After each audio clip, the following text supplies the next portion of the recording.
Okay, let me just share my screen with everybody really quick.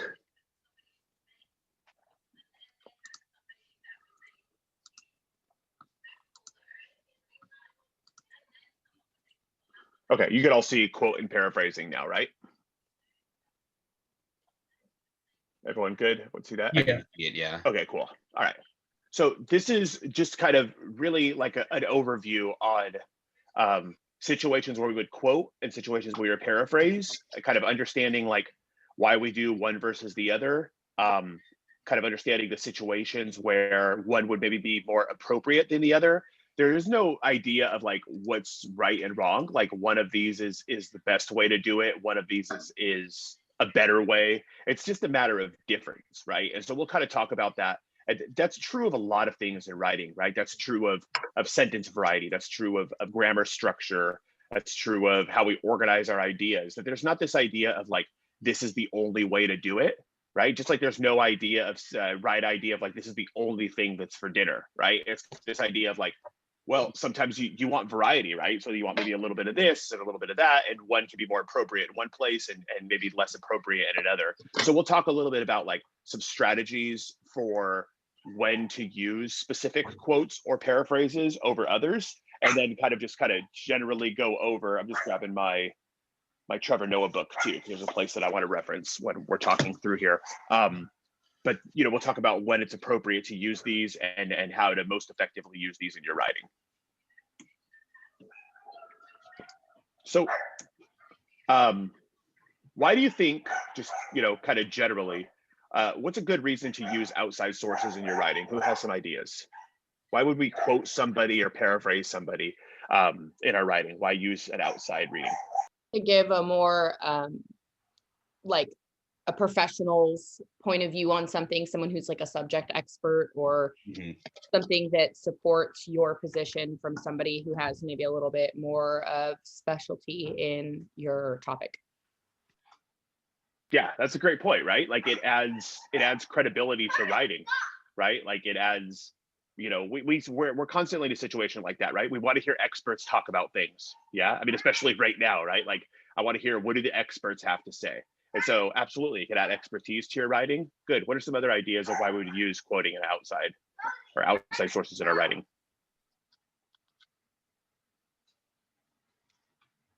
Maybe to support your ideas. Absolutely, right? It could really help support your ideas. That's good. So there could be a situation where I think that's a really great way of thinking about it, right? Where it's like sometimes a writer will present an idea and then you'll kind of maybe support that writer's idea. But other times it could be one of your ideas. And then you want to think about, well, what would a writer have to say about this same idea, right? So that's another really good strategy, is thinking about this idea of like supporting your claims with an outside source. Good. Anyone else have any other reasons why you would want to use an outside source in your writing? You could use it to maybe to trigger like emotional responses. Absolutely. Yeah. Yeah. Tell me a little bit like what you mean pick about that. Somebody controversial or something, so that like if I read a quote by somebody that I really like, then I'm like, oh yeah, I like they say that. And then you go into a whole essay about why you think they're wrong. Like that could be one way of like getting me engaged, is to argue the feelings you just gave me, or you pick somebody that you quote someone who, like I don't like, and I'm just like, what? They said what? And then you write about why they're wrong or why they're right. And same thing, right? Like, yeah, absolutely. It doesn't always have to be the quote doesn't always have to support me by being the same as my idea. It could support my writing by being the opposite of my idea, I guess. Exactly. Yeah, that's really that idea, like bringing up counter argument, right? Which is something that we're going to be doing in our third essay. So that's really good, right? Like this idea of like, just because we're using outside sources, it doesn't mean that it has to be like, I agree with this idea 100% or at all, right? And I think that's also really important to think about, just like our class readings in general. I think that there's often this feeling, and I felt this all through school, that like, if a teacher gave me something to read, then they thought this was a great idea, and they thought that I felt like I had to agree with the ideas that the reading was presenting. Like, please don't ever think that with any of the sources that I give you to read. Like, for example, reading Blind Spot this week, right? Like, there could be ideas in Blind Spot that you disagree with, right? There could be ideas in some of our upcoming readings where you're like, you know what, I don't believe this idea to be true. I think that's really important to know, that like, using an outside source does not mean that you have to conform your ideas to agree with what that writer has to say. And kind of to Anthony's point, this idea of starting with something, maybe somebody that's controversial, a quote that's controversial, you're fast forwarding a little bit, which is really good on some of these ideas that we're going to be approaching this semester, which is called rhetorical appeals, meaning that we can persuade our reader by tapping into emotion. And sometimes, you know, anger can be a powerful emotion, right? Like, we see that happen on college campuses where somebody goes and speaks some ideas that people disagree with, and there's people there who are excited to be there to argue against them, right? Or to support those ideas. And so I think that, like, that's really important to think about, is like, you don't have to agree with these ideas, and they could be a really great way of hooking your reader into a paper, right? So I think we kind of hit a lot of the big reasons why you would want to quote and paraphrase. And another big reason is like, it'll help build your essay, right? Like, that if you're thinking about a situation where, like, I'm out of an idea, I don't know where to go next, let one of the writer's ideas guide you. So maybe a writer's presenting an idea where you're like, oh, I had a similar situation. Fantastic. Start that paragraph with the writer's quote, start that paragraph with somebody else's idea, and then from there, build on it with your own original idea, or original example after that.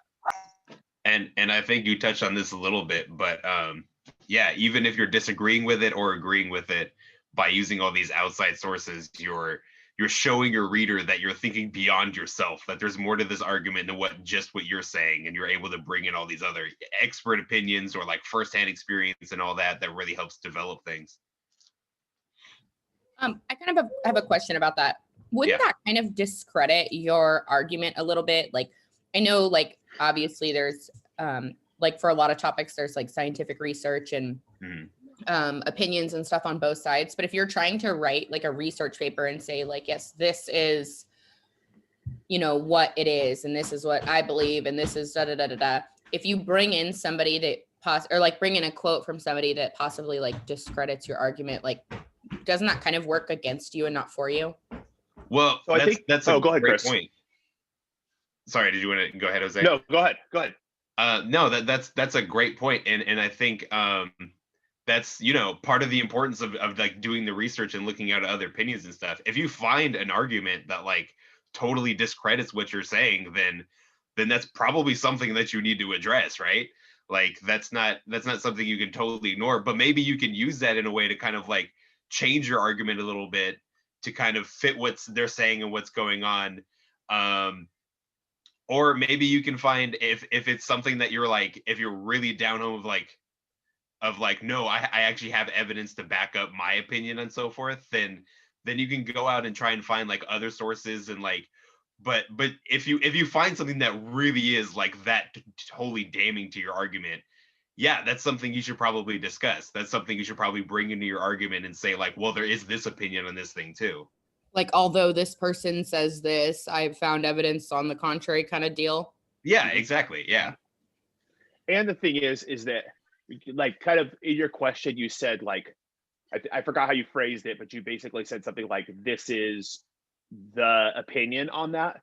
That's going to be pretty rare, like, in any kind of situation. That's even in any situation that's research. I mean, obviously there are some things that are just like universally agreed upon, right? But I think that there's always a lot of nuance within research, and there's a lot of differing opinions. So, like, for example, you know, I could, like, in my field, in education, and specifically in composition or teaching, writing or reading or whatever, I can find very, very kind of polar opposite disagreeing standpoints on the same issue that are backed with educational research, because there's more than one school of thought on something, right? So in that case, that could be one of those places where you could present counter argument and use research to be able to back it up, right? And we see experts disagree on this kind of stuff all the time. And so I think that could be one of those nice places for your essay. The other places is sometimes things that are researched,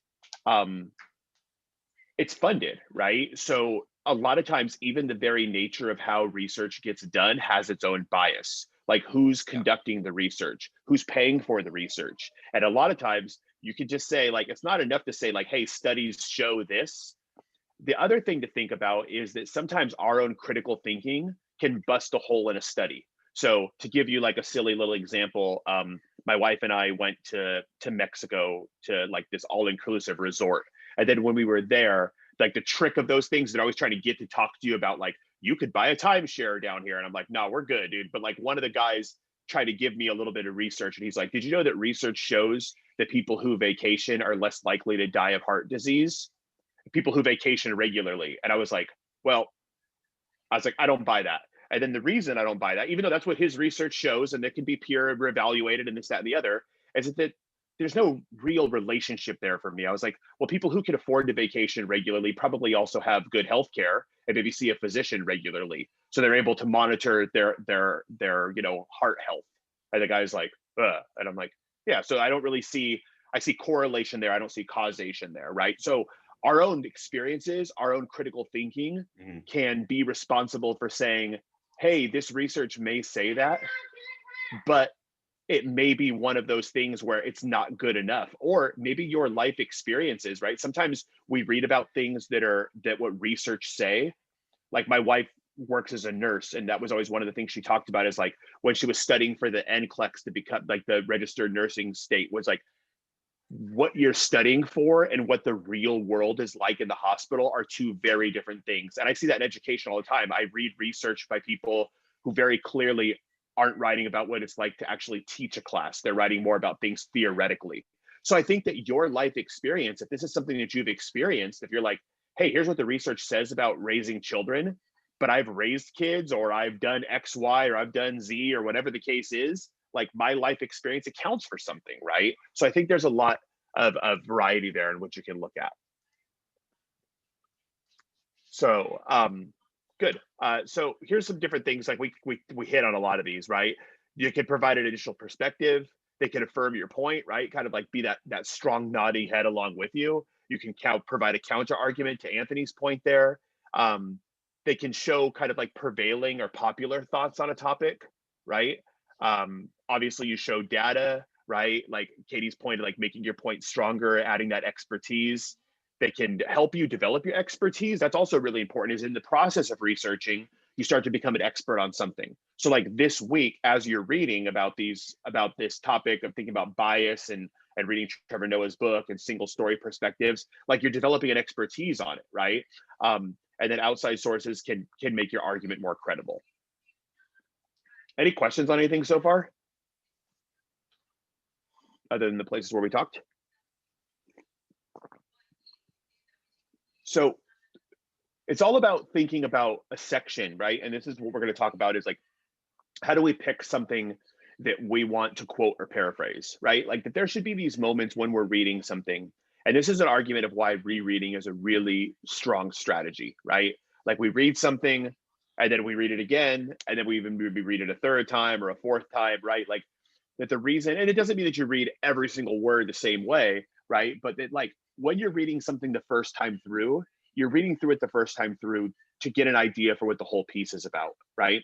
But when we're reading through something the second time or the third time or whatever time it is we're through the next time, we're reading through it with a specific context in mind. So next week, you're going to get the essay prompt for our second essay, and we'll work on it for a while, right? But when you get that essay prompt, you're going to have a context as to what you're going to be doing with the readings, right? And so at that point, there might be a situation where you're like, oh, you know what? I want to look at a couple pages of Blind Spot again.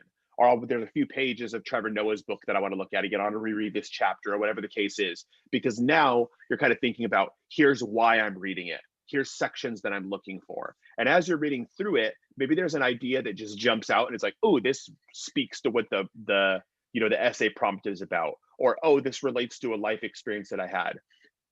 And a really good strategy is just to kind of go back and look at those and start circling those passages, because those might be sections that you want to quote or that you want to paraphrase in your writing.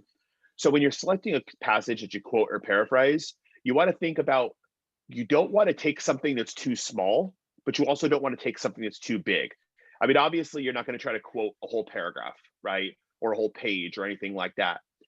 But it could be something that's maybe 2 or 3 sentences long, but you also don't want to quote just a few words, because that's not going to be enough, right? So I like to think about it as like the perfect size bite of food, right? Like that you don't want to take on something that's too big. But if you take this tiny little bite of food, then you're going to be underwhelmed. It's kind of like that with like when I go for sushi, like a really good sushi restaurant to me has like the perfect size little slice of the roll that I can kind of just pop the whole thing in my mouth. And sometimes you go to those places where it's like way too big and it's impossible to do that. And other times it's like way too small and you're just like, it's underwhelming, right? It's about finding that right bit of quote where it's like you have enough kind of meat on that quote, so to speak, where you can really analyze it. You can really dive into that quote. Because if you take something that's too small, how do you really give like strong analysis? And we talk about how to do things like that, like in English too, when we're doing literature analysis. Now you can dive into one word and analyze a whole paragraph about the use of that one word, right? But in English 1 and in analyzing these ideas, you want to make sure that the section that you select is a well-developed idea. Couple sentences, 3 sentences, a sentence, 4 sentences, somewhere in that, like, just the right bite of food. It's kind of one of those things where we'll know and we'll see them, and we'll look at an example today. So here's the difference between quoting and paraphrasing, right? And when you want to do it and when you don't want to do it. Like, so who has some ideas? Like, why should we quote, or what is the difference between a quote or a paraphrase?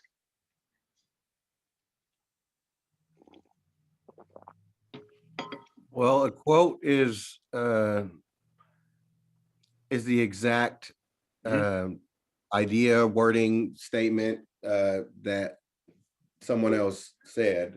That's right. Left intact, the way that they said it. And then paraphrasing would be my covering of something somebody said, or my idea of what they said. Yeah, you really, that's pretty spot on with the quoting. Exactly. The only thing you want to be careful with the paraphrasing definition is it's never your idea, it's your words, but not your idea. So that's really important with paraphrasing. Paraphrasing is simply what did somebody say, but you're putting it into your own words. Once you throw your opinion in there, yeah, that's like once you put your opinion in there, then it starts to become your opinion, right? Or your idea is different. Maybe it's kind of small, but different than what someone's quote is. In the chat, Kaja said, a quote is someone else's words and paraphrasing is what they said, but in your own words, right? So those definitions work perfectly, right? That like when we're quoting, right, to Anthony's point, to Kaja's point, exactly word for word, we use the quotation marks. Here's what this person said. When we're paraphrasing, it's still that person's ideas, but we put them into our own words. So sometimes we want to quote and sometimes we want to paraphrase. But it's really important that when we're doing this, we know that these ideas are not our ideas, right? And we'll talk about how we have to give somebody credit for their ideas. So here's some reasons maybe why we want to quote versus why we want to paraphrase. One reason to quote, the writer's words work perfectly, right? If there are situations where the way that somebody writes something, you just simply can't make it any better, or I can't make it any better, or one can't make it any better, right? And so I think that like there's these sections when we're reading something where we can like see the way that somebody said it and you're like, oh yeah, I can't make it any better, right? Like, for example, in Trevor Noah's book, one of the things that he says, this is like one of my favorite quotes of his, he says, we tell people to follow their dreams, but you can only dream of what you can imagine. And depending on where you come from, your imagination can be quite limited. I can't write something better than that. I think the way that he phrased that is beautiful. I think the idea is incredibly strong. And I would want to directly quote that because if I paraphrase that for me personally, I feel like I would butcher what he had to do. It's kind of like thinking about a cover song, right? There's like certain songs that bands write, and then you hear someone like another band be like, oh, we're going to make this song too. And you're like, oh, it's not as good as the original, right? Or they do it with movies. They'll remake a movie. Like there's some movies, some songs you should never, ever remake. And similarly, I feel like there's some writers' ideas that I would never try to paraphrase because they just sound so good.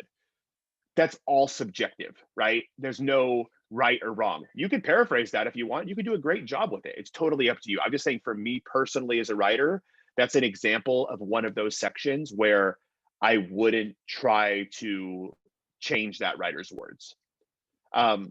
Another reason that you would want to directly quote is maybe the writer is using vocabulary or introducing concepts that are difficult to paraphrase. sometimes writers use words, especially once we start getting into research, or maybe looking at something like blind spot, where they're talking about like, implicit bias, where that might be a key term or an important idea for understanding that concept, and you don't want to change that around. And so in that spirit, if you're reading something and you're like, oh, here's a big idea from the research, or kind of a key idea, you might not want to change that, and you're welcome to use that as a direct quote. If you're presenting research or data, direct quoting works pretty well, right? And if you're showing something that's really familiar, right? Like, let's say you're quoting a really popular writer.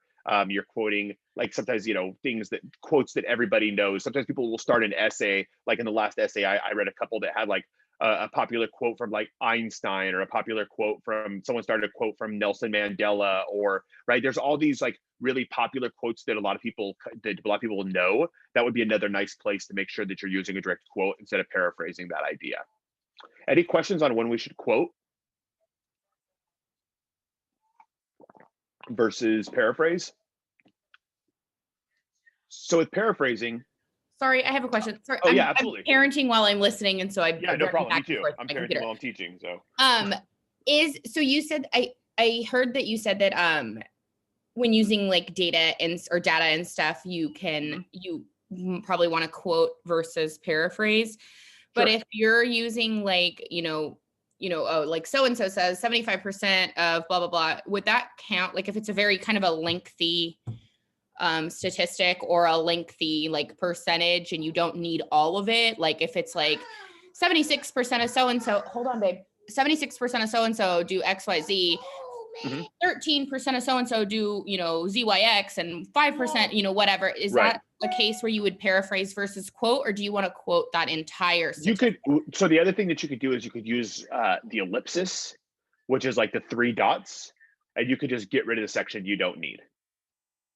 Okay. So like, let's say, for example, there's a passage, right? And in the passage, there's a whole section where you're like, there's stuff that's not really relevant to your argument because it's all part of that sentence, and it's showing maybe you're focusing on like, for one of our essays, one of the topics you might look at is homelessness, right? And if you're focusing on something and your argument is about people who are experiencing housing insecurity because of the rising cost of houses. Let's say, for example, in that very same sentence, they say, 30% are increasing it because of this, 56% are increasing it because of addiction. And it's like, but if that's counter to your art, like it doesn't relate to your argument, then you could just say, here's the statistic about people increasing housing insecurity because of, the cost of housing. Then you could just put an ellipsis and pretend that section doesn't exist. So that's that. And we can talk about that like later on, and I kind of show you some grammar structures, but that's just using those 3 dots. That means something was there that somebody took out that's not there anymore. You just got to be a little careful with using those, because it's kind of like, if you ever see like those government files with like the black marker or the black bars over the section, it's like something was there, and it can be possible for people to kind of like tweak somebody's words. Like if I were to say, like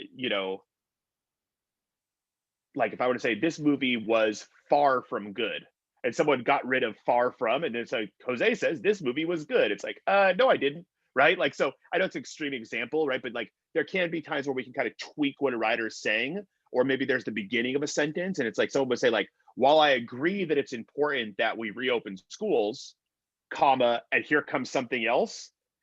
What comes next sounds, because of that word while at the beginning of the sentence, is going to be counter to that original point that person made, right? So you got to be kind of careful when you choose an ellipsis, or when you're reading, that's part of being a critical reader. If you see those ellipses, you got to think someone is taking something out of that text. Usually if you're using them responsibly, you're taking something out that just is completely irrelevant to the argument. But there can be times, kind of like we talked about, like what is the actual data showing, where somebody is taking something out because they really don't want you to see it right there, because it's kind of counter to, right? Like if I did that with like my kids last night, I was like, oh yeah, you can have one of these for dessert, but first you got to finish your broccoli. And then they're like, you said I could have one for your dessert. I'm like, right, but you took out the key idea of you got to finish this little pile of broccoli on your plate before you do it, right? And so it's kind of that same idea. And so if you think about like maybe why we'd want to paraphrase, right? Like think about paraphrasing can be really helpful in the same way that a writer can write something that's written perfectly or beautifully and you don't want to change it. There could also be a situation where like I feel like Blind Spot does this, right? That there's moments in the chapter, if you haven't read it yet, when you're reading through it, where you're like, it's wordy, it's a little heavy to get through at times, and there can be moments where like, oh, you could present this idea a lot clearer with direct words, right? With like kind of like you hear people say it like, explain it to me like, you know, in layman's terms, or explain it to me in a way that's very easy to understand, right? And so I think that could be one of those places where sometimes you could just say like, here's what I took from this idea, but can I say it in a more clear, easy to understand or direct way? So you can just say it like better than the writer can say it, right? And often that happens where like there's somebody who's saying something, but they're like their phrasing is confusing, or their wording is like they're being verbose, they're using a bunch of big words, and it's like maybe you want to just say it directly. Maybe you want the writer's ideas to match the tone or the language of your paper. That can also be a really important place. If your paper has a specific tone, or your voice has a specific tone, that you might want to kind of change it so it fits with the rest of your essay. Sometimes we see that a lot in data. When you guys are writing your research projects at the end of the semester, there might be something where you're doing research related to, let's say, something like health related. Like last semester, a few students wanted to research, you know, kind of like sheltering in place and things like that. And so like they were like once you start looking at like medical journals and things like that, the language gets like really specific to that field, and maybe you want to kind of bring it down a little bit to help make sense of it.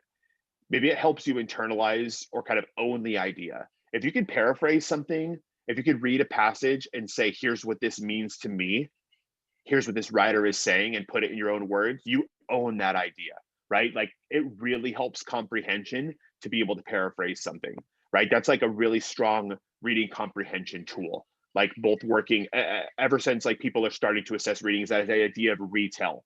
Read something and then tell me what was it about. And if you can tell someone what you read about, then you really own that idea. So if you can read a passage and explain it in your own words, your comprehension of that passage is incredibly strong. And then also there might be situations where you want to kind of to that point early on where it's like looking for research. Maybe there's one person who has an idea that's different than a bunch of other researchers, or maybe you find an idea that's really, really strong and you found 4 or 5 people or 3 people or 2 or however many different pieces of research that say the same point.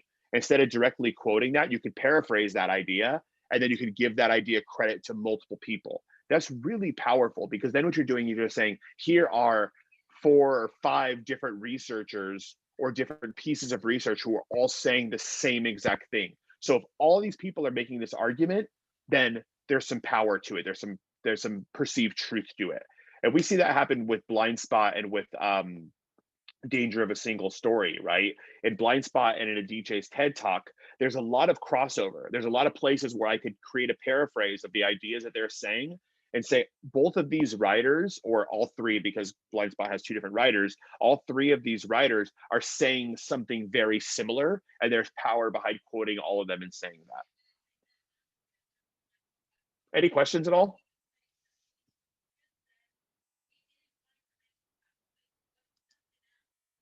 So here is a quick little resource to be able to help with citing.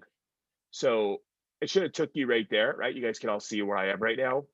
I'm going to show you specifically how to cite sources in MLA format.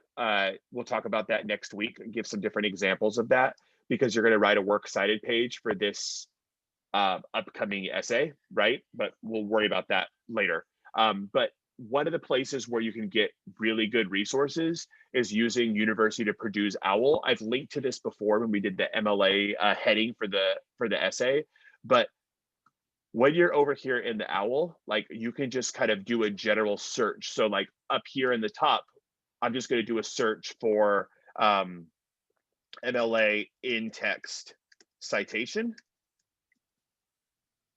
And then the first things that I see come up is it just says in text citation, the basics for MLA, right?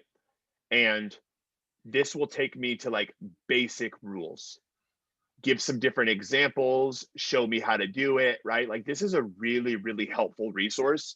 Instead of having to buy a handbook, which can cost, you know, for a nice like Simon & Schuster handbook, $80, $100, right? Like use the OWL. It's fantastic. It's free. And there's just tons of resources on here. So this would be one of those places that I would use, if anything, like, let's say for like, we'll look at this example though, but like here's the in-text citation. Here's some examples. It gives you, breaks down how to do it, why we do it, right? The reason we're doing these in-text citations is to show your reader that the idea you're presenting in this essay is not your idea. We're going to practice this more next week, because this next essay will have to either have multiple direct quotes or paraphrases in your essay that you're interacting with, right, in order to be a passing essay. And so we should be using outside sources in our essay. And when we get in trouble, like this idea like plagiarism comes in, is when we're just a lot of times not giving credit to somebody for their ideas, right? And so there's a simple way that we do it, and it's just with in-text citations. So I'll show you an example in a second. So this will help. And all I did was just take you there for in-text citations. But then you can search anything. Website. I use it all the time still. Absolutely. Like, that was amazing. Like, for example, oops, I spelled ellipsis wrong, 2 L's. For example, like we were just talking about using an ellipsis. All I did was I just did a quick little search for ellipsis, and then get down in here, and then it gives me some different examples of quote length, when it would be appropriate to use an ellipsis, right? Maybe we talk a little bit about upcoming, we'll talk about like comma splices. And if we're talking about those, here's a whole section on how to fix comma splices and fuse sentences and so on, right? And it just talks about that. And it also gives you little like examples, little practice tests. It's just a really great resource. And like I said, in a world of like being able to search and find exactly what you're looking for, not how to have like this multiple 100-page, $100 book, it's just a nice resource to be able to have. So we'll reference this coming up soon again. And there's just a link for it there. So let me just go back here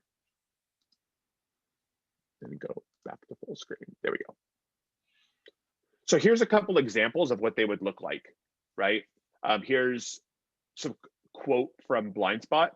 The same exact quote, but I'm just showing you the possibility of doing it 2 different ways, right? One way is I could put the name of the writers in the beginning of the sentence. Banaji and Greenwald argue, and here's their quote. Notice it's in quotation marks, right? Because it's word for word exactly what they said. And then at the end of it, I just put the page number that it came from, 109 in parentheses with the punctuation on the right-hand side. That's it. Now, all this lets you know is it lets you know this is not my idea. It came from these 2 writers, and it came from page 109 of their book.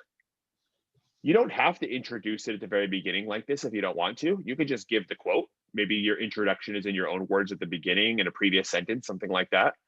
But again, just to let your reader know where it came from, instead, because I didn't use the writer's names here at the beginning of the sentence, oops, sorry, same exact quotation, but what I did down here at the bottom was in the parentheses, because I didn't use their name in the sentence, then I put the name of the writers, the page number in the parentheses with the punctuation on the outside. But notice I didn't have to write P or page or hashtag 109 or any of that kind of stuff. It's just 109, right? That's what you have to do for MLA format. Just let the person know, whoever's reading your paper, this is not your idea, and here's where I got it from. It's really straightforward, yeah. There's no comma in between the name and the page number. That's something that usually comes up a lot too. It's just name, page number. Yep. This stuff seems really small, but there will be times where when it comes to MLA formatting that like if your MLA formatting is not exact, then, just like I talked about with like where your name goes on a paper, things like that, there'll be times where teachers will hit a paper hard, right? Like where I've had teachers be like, I'm not even going to read this until it's in MLA format. So I think this is one of those things just to kind of be aware of. More importantly, what I care about is you knowing that you have to cite sources in your writing, because that helps avoid plagiarism, right? Because then it becomes a problem. If like you just gave a quote and didn't have these quotation marks and didn't have this parenthetical section where it says the name of the writers and the page number, that's a plagiarized idea. It's unintentional plagiarism. It's not the same thing as going online and copying down some shitty paper and trying to pretend it's yours. That's a completely different thing, right? This is accidental. This is just a mistake.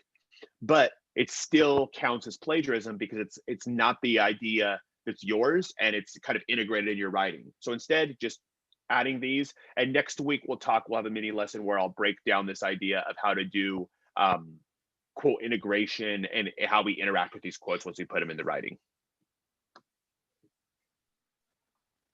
I got a question.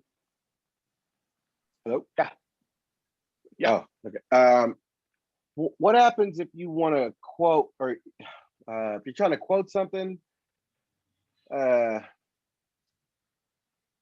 Okay, what if like my dad had a saying and I wanted to quote that saying, but it wasn't his idea. Like it's something that he learned when he was a kid from his dad, and so on and so forth. Like what about things like that? Like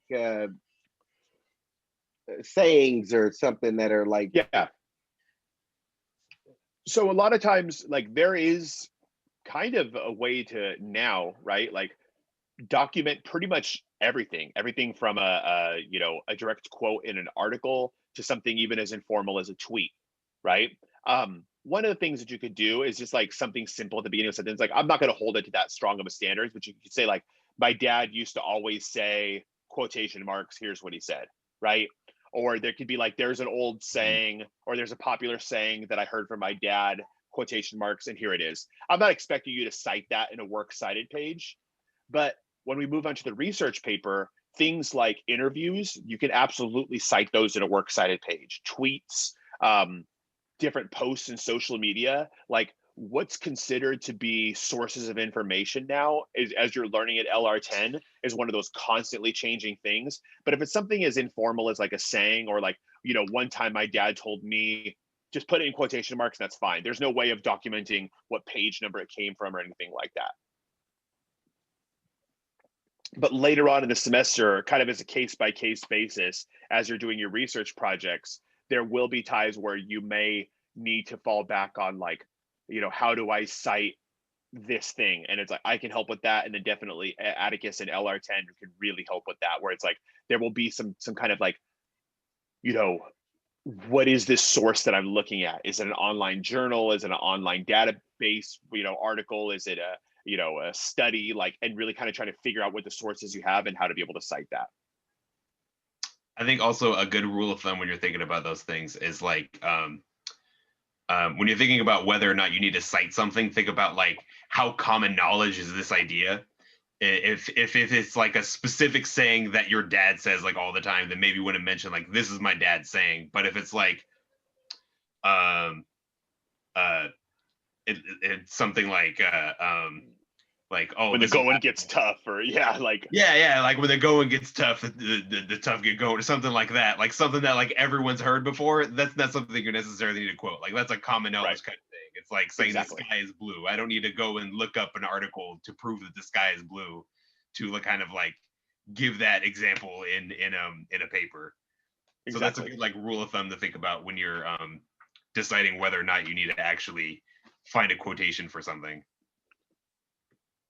And then also, if there's ever a situation when you're in doubt, just let one of us know. And it's always better to err on the side of caution, right? Mm-hmm. Like I'm never, anytime that like what I talked about in my syllabus about like referring people to vice president of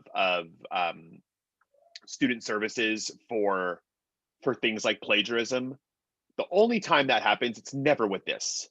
I would never be like, oh, you plagiarized your essay, here's a 0. Like that doesn't happen with this kind of stuff. When I give people zeros for plagiarizing essays is when I find sections of an essay that are clearly copy and pasted from an online source. That is a completely different animal, right? So I mean, kind of think about that idea of like, I don't know, I went grocery shopping yesterday and I put a bunch of stuff in my cart. And at the bottom of the cart, I had like, a couple things sitting down there because I filled the cart up. If they forgot to check those things out at the cash register, I wouldn't expect a police officer to handcuff me when I went out front, right? With that stuff down there. Or if I forgot to put those up on top when I was paying for my groceries. That's completely different than me going to the store and trying to like stick something in my pockets and run out of the store with it, right? Like very, very just complete different worlds. And it's like forgetting to appropriately cite something will never result in a situation where, like I talk about the syllabus, like getting a 0 for an assignment and having to rewrite a whole essay.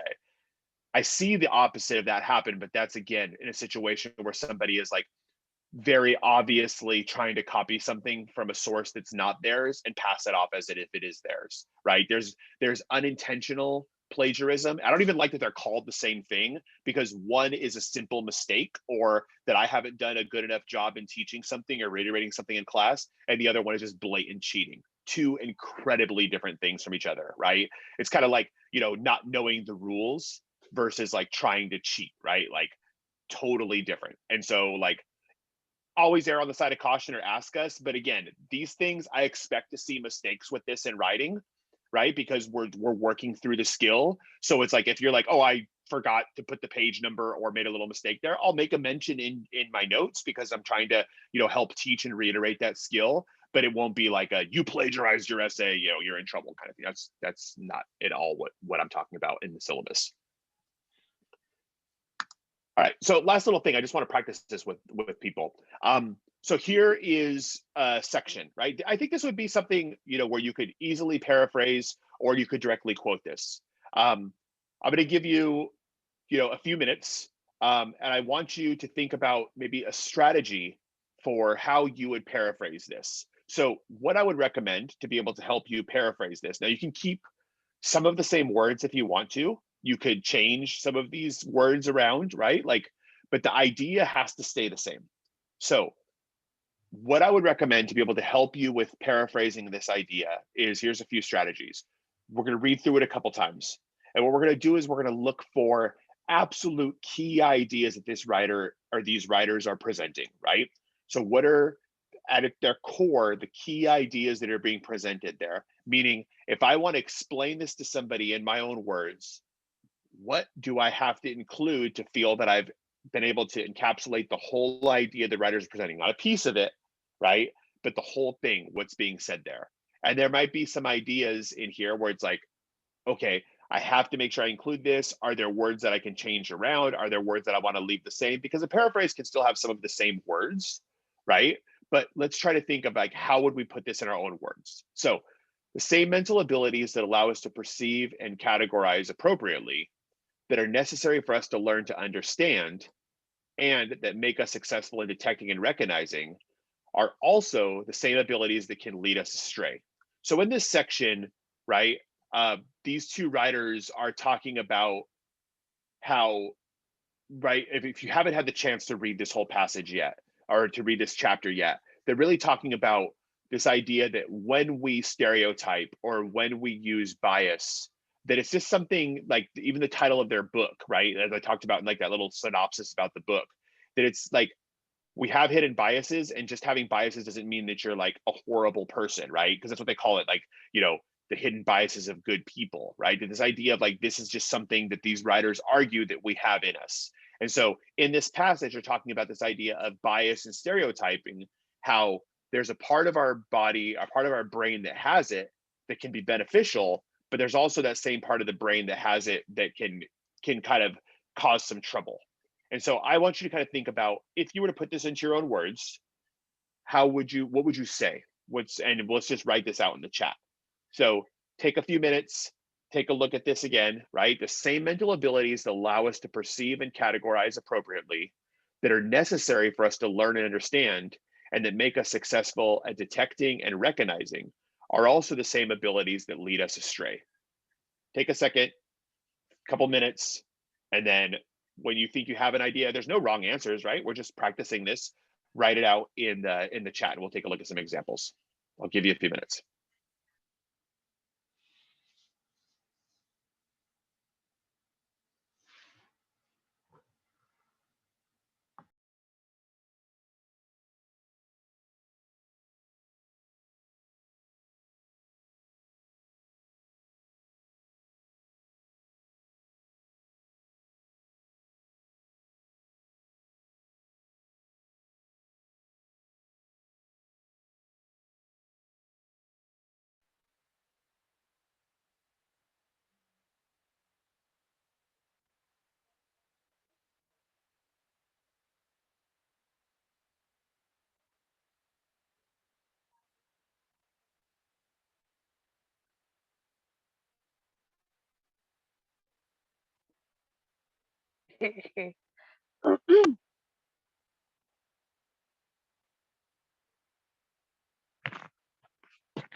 Good All right, morning. cool. So let's take a look at some of the stuff that we have going in the chat.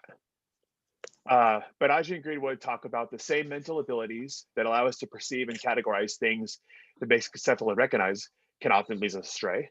Good. And then fundamental abilities of ours that we use for everything and everyday life to function can have negative impact on how we perceive and go about certain matters. Good. Good, right? Any other ideas on what these writers are saying here? These are great examples of paraphrasing in this situation. Just give it another second in case someone else is typing something out.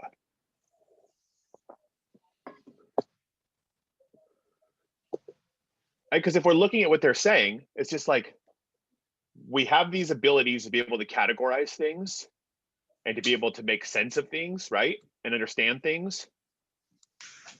But those same abilities that we have can also send us in a wrong direction, right? Lead us astray.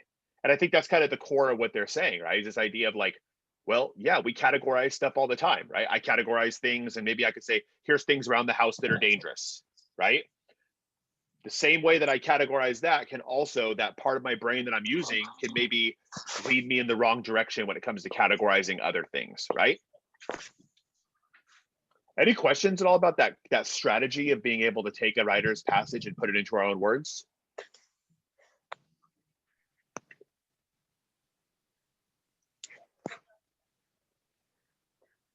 Does anyone have any questions at all about paraphrasing or quotations after the stuff that we looked at?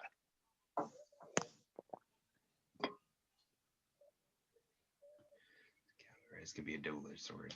That's good. Yeah. Yeah. That's a very to the point too. Yeah. Exactly.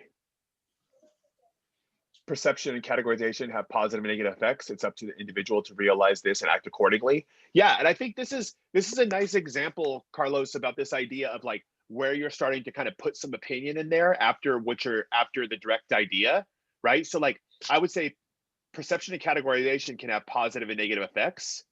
That's what the writers are saying. And then now here comes your analysis.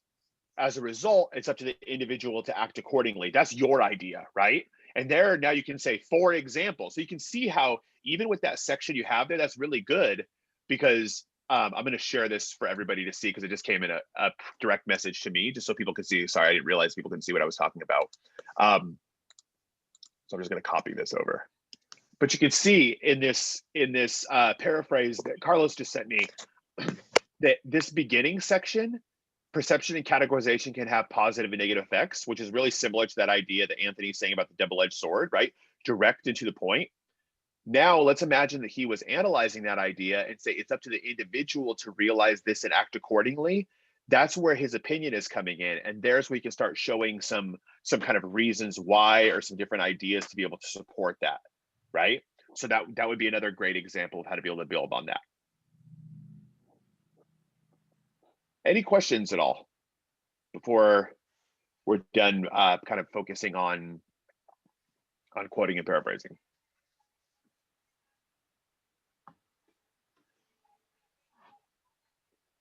Cool. So this will be. Oh yeah, absolutely. Go ahead. Oh, so while you were answering my last question, like my computer and everything locked up, and I like disappeared for a little while and came back. So the last thing I had heard was when you had brought up the idea of when the going gets tough, and then it froze right there. So okay, do you remember what? Yeah, we were just saying that like you don't need to directly quote those because like Chris was making that point. Those are all kind of like common knowledge things. Yeah. So like popular sayings, they just don't need to be quoted. Okay. And I've seen in like the news sometimes when because like the internet is so available, right? Like I've seen instances where some publication quoted something else, but then it turns out that that quote really came from somewhere else. And then the originator, like, you know, way down the line, like after time, they like, hey, that's my like my writing or whatever, and then they argue against the most recent publication because because it got popular through them, but they quoted it from somewhere else, and that person took it from you know, or from multiple places, you know, like how does that yeah, I mean that would never be anything that's like specific to us, right? Like, I mean, we can't be responsible for like, we're just quoting the source that we have in front of us, right? Like that's a really kind of nuanced example of be like, sure, maybe somebody plagiarized something that we're quoting, but as long as like that's the publication that we're quoting, and that's what we're quoting, right? Like that's kind of out of our control as writers, right? To trust that that came from wherever it said it came from. Okay. Cool. So this week, then, that's like the homework that you're going to be doing is practicing paraphrasing and quotations, right?